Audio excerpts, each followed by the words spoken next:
अस्सलामुअलैकुम। उम्मीद है आप सब खैर वफियत से होंगे। तो आज का जो सवाल था हमारे पास ये था कि लड़की को लड़का क्यों छोड़ के चला जाता है, जिनसे मतलब कि आपस में जिनका रिलेशन होता है उनका रिलेशन क्यों टूट जाता है। तो रिलेशन टूटने की जो मेन रीज़न होती है वो होती है कि आप एक दूसरे के सामने सारी चीज़ें खोल के रख देते हैं, जो दिल करे वो बात करने लग गए और कोई किसी भी किस्म का हया का दायरा रखते ही नहीं है। तो बात यहाँ से शुरू होती है कि लड़की जब लड़के के साथ फ्री होती है, चाहे वो उसका रिलेशन है उसके साथ, चाहे वो जैसा भी है, अगर उसको ये है कि उसके साथ एक अच्छी ज़िंदगी गुजारनी है, तो मैं ये शादी के बाद की भी बात ये करूँगा और शादी से पहले की भी बात ये करूँगा कि आपने हमेशा इज़्ज़त का दायरा बरकरार रखना है। कभी भी ज़्यादा फ्रैंक नहीं होना। ज़्यादा फ्रैंक होने का मतलब है कि बदतमीज़ी वाला लेवल इस्तेमाल नहीं करना। एक इज़्ज़त वाला दायरे उसमें रहना, उसमें रह के बातें करनी है। जो भी रखना, जो इज़्ज़त के दायरे से बाहर जाएगा वो समझ लें कि अपना रिलेशन कमज़ोर करेगा, या समझ लें कि अपना रिलेशन बर्बाद कर देगा अपने ही हाथों से। तो लड़कियों के साथ ये मसला इसलिए बनता है कि देखें, लड़की जो होती है ना, उसको अल्लाह ताला ने इज़्ज़त तोहफे में दी होती है, और जब वो अपनी इज़्ज़त ऐसे खुलेआम रख देती है ना सामने, तो फिर समझ लें कि उस तोहफे की तौहीन होगी और अल्लाह ताला नाराज़ होंगे। तो सारी चीज़ों के रास्ते अल्लाह ताला ने बनाए, उन रास्तों पे जो नहीं चलता, समझ लें वो अपने लिए मुसीबत बुला रहा है। तो लड़के को जब चीज़ अपने टाइम से पहले मिलेगी तो फिर वो उसको उसकी औकात और उसकी वैल्यू इसका नहीं पता होगा। तो लड़की को चाहिए वो अपने आप को इन सारे मामलात से दूर रखे। लड़के को कभी भी ज़्यादा फ्री ना होने दे अपने साथ। उसके साथ एक इज़्ज़त के दायरे में रह के बात करे, चाहे वो उसका दोस्त है, चाहे वो फियांसी है, चाहे वो कज़न है, जो भी है मामलात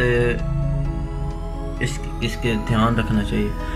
और दूसरी बात कि आपने, अगर आप चाहते हैं कि लड़का आपकी इज़्ज़त करे सारी ज़िंदगी, तो आपको चाहिए कि सारी ज़िंदगी इज़्ज़त के दायरे में रहे, इज़्ज़त के दायरे से बाहर ना। चाहे लड़का गुस्से में है और चाहे लड़का गुस्से में नहीं है। लड़का अगर गुस्से में है तो थोड़ी देर रुकना है, आपने देखना है, एक दिन देखना है पूरा कि वो आपको इस बारे में कोई बात दोबारा करता है, माफ़ी मांगता है, इस बारे में नहीं मांगता। अगर आप उसने आपके साथ बदतमीज़ी किया और इस चीज़ का उसने इकरार नहीं किया बाद में, तो आप अपना उसके साथ वक्त समझ लें कि आपने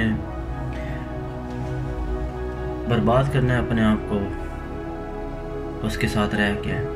तो आप उस इंसान को सिलेक्ट करें जो आपको, अगर आपके साथ बदतमीज़ी करता है और कुछ 2-3 दिन में अगर आपको इस चीज़ का, वो कहता है कि मुझे बड़ा अफसोस है इस चीज़ का कि मैंने आपके साथ बदतमीज़ी की है, समझ ले उसको आपकी ज़रूरत है, वो आपके साथ रहना चाहता है, उसका ख़ास ख्याल रखें।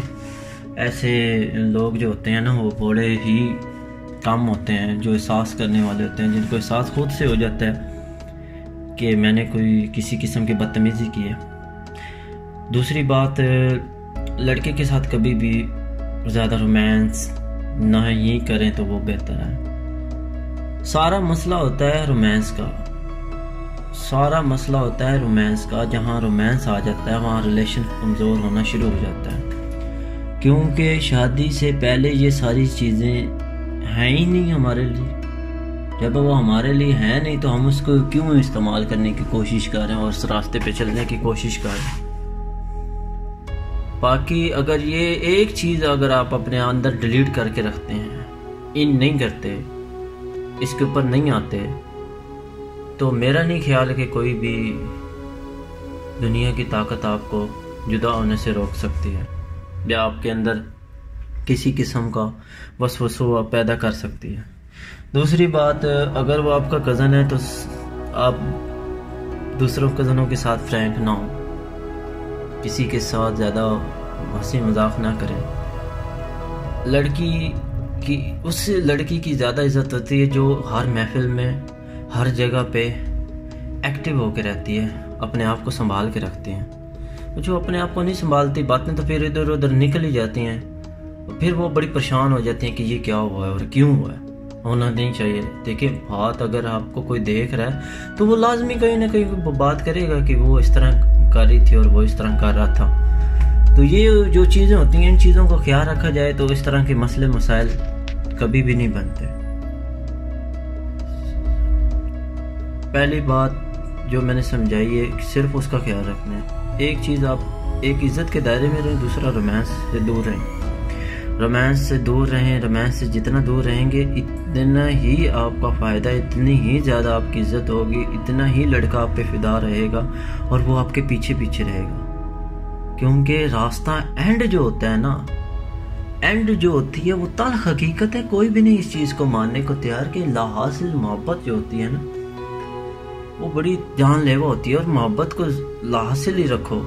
मोहब्बत जब मतलब कि रोमांस जब होता है ना, तो ये समझ लें कि असल मोहब्बत की जो है ना वो होती है एंड वाली किस्त होती है। जब आप इसको एंड वाली किस्त को पहले ही टाइम से खोल देंगे, रखेंगे अपने सामने, उसके सामने कि ये लो जी देख लो, ये सारी चीज़ें आपकी हैं, तो फिर आपके लिए तो बड़ा ही मसला बनेगा। तो जब आप शादी करके ये सारी चीज़ें करेंगे तो लड़के की आपके दिल में बड़ी इज्जत होगी और लड़का आपकी बड़ी इज्जत करेगा। वो सारी ज़िंदगी इस चीज़ को अच्छे तरीके से लेके चलेगा। अगर लड़की पहले ही कर लेती है तो फिर लड़के के दिल में वो इज्जत और वो वैल्यूज़ नहीं रहती, क्योंकि इस चीज़ से मसले मसाइल बनना शुरू हो जाते हैं। जब आप एक दूसरे को मिल नहीं सकते, जब आप एक दूसरे से कोई इस तरह का इजहार नहीं कर सकते, जब आपके पास कोई मौका नहीं होता, तो फिर इंतशार पैदा होते हैं, फिर मसले मसाइल शुरू हो जाते हैं, लड़ाइयाँ शुरू हो जाती हैं। तो जो लड़की इस तरह के कामों से दूर रहती हैं, उनके साथ ना कभी कोई मसला बनता है, ना ही कभी कोई लड़ाई होती है, ना ही कभी इज्जत कम होती है। ये सारी चीज़ें हैं। इज़्ज़त के दायरे को बरकरार रखें, आपको किसी भी चीज़ का सामना नहीं करना पड़ेगा। वो लड़का आपकी इज़्ज़त भी करेगा और आपसे खूब मोहब्बत रखेगा। और अगर आप शादी के बाद ये सारा कुछ करते हैं तो एक लॉन्ग टाइम के लिए आप खुश रहेंगे, एक दूसरे की इज़्ज़त करेंगे। और कभी भी गुस्से में, एक बंदे जब गुस्से में हो तो दूसरे को इंतज़ार करना चाहिए अपनी बारी का। उसकी बारी आएगी तो वो अपनी बातें कर सकता है। अगर उसी वक्त करेगा तो लड़के को बुरी लगेगी, ठीक है। और किसी दूसरे की बातें सुन के आप अपने आप को ज़्यादा वो ना करें, गुस्से में ना लेके आएँ, जज्बाती ना हो। तामुल, हमेशा तामुल इख्तियार करें। अपने प्यार के मामले में हमेशा तामुल इस्तेमाल करें, क्योंकि प्यार वहीं होता है जहाँ तामुल होता है। जहाँ तामुल नहीं होता वहाँ प्यार नहीं होता। तो इन चीज़ों का आप ख्याल रखें। इंशाल्लाह आपको कभी भी किसी तकलीफ़ का सामना नहीं करना पड़ेगा। तो फिर अगली वीडियो में इंशाल्लाह अगले सवाल के साथ आपके साथ हाजिर होंगे।